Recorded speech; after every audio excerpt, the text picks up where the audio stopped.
Kavanaugh secured the needed votes on Friday, when Sen. Susan Collins, R-Maine, who had been one of a handful of officially undecided senators, announced she would vote yes on his confirmation. "I can't understand how a woman could turn her back on other women," Shapiro said of Collins. "She's a traitor, and we'll vote her out in November." Kavanaugh was confirmed on Saturday afternoon in a 50-48 vote on the Senate floor. Republican Sen. Daines of Montana was absent for the vote due to his daughter's wedding, prompting Republican Sen. Lisa Murkowski of Alaska to vote present as part of a practice called a pair between senators. Murkowski opposed Kavanaugh, but withdrew her vote as part of the practice, which keeps voting margins the same indifferent of Daines' absence. As the senators voted, protesters in the Senate gallery screamed, "I do not consent," and "shame," causing Vice President Mike Pence to repeatedly call for order. Following Kavanaugh's confirmation, protesters began singing, "We Shall Not Be Moved," an African-American spiritual, outside the Capitol. Just before 1 p.m. Hundreds of protesters crossed police lines to gather on the steps of the Senate, chanting, "November is coming." Some held large red signs with black letters stretched across several steps that read, "We believe all survivors." Two women kneeled in front of the steps, fists raised in the air, before hundreds more protesters who gathered in front of the steps.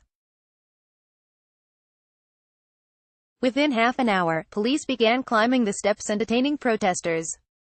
As they were brought off the steps, officers zip-tied protesters' hands behind their backs before leading them away from the building.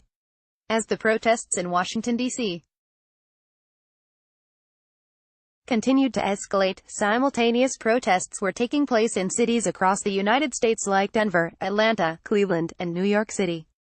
Earlier in the day at the Capitol, as protesters gathered, some carried signs quoting Christine Blasey Ford, the psychology professor at Palo Alto University who alleged that Kavanaugh sexually assaulted her in high school. "I am here because I believe it is my civic duty," one sign proclaimed, quoting Ford. Other signs referenced testimony given by Kavanaugh in response to Ford's allegations, "If only he liked women as much as he liked beer." Another woman's sign read, referring to Kavanaugh's testimony before the Senate that he likes beer.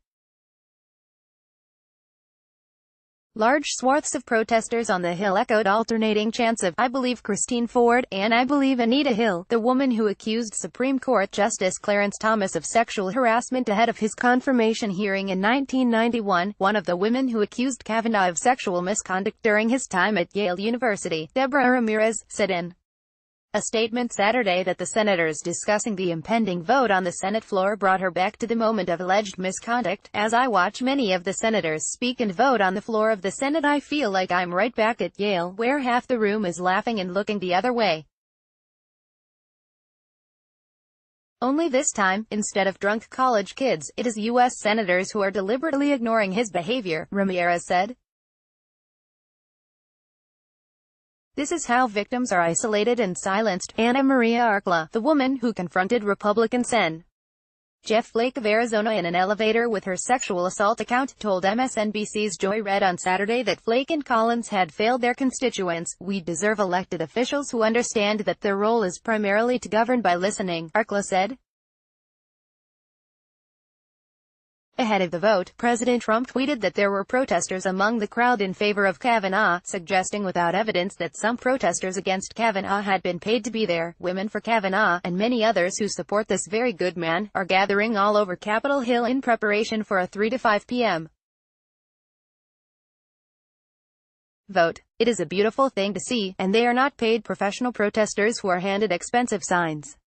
Big day for America," Trump wrote. One woman in favor of Kavanaugh, Annabelle Rutledge, told MSNBC that her heart went out to Ford and that she believed something traumatic happened to her, but added that Kavanaugh's confirmation could not be stymied by uncorroborated allegations. "She has the right to tell her story, but she doesn't have the right to start a smear camp when there's no proof," Rutledge said.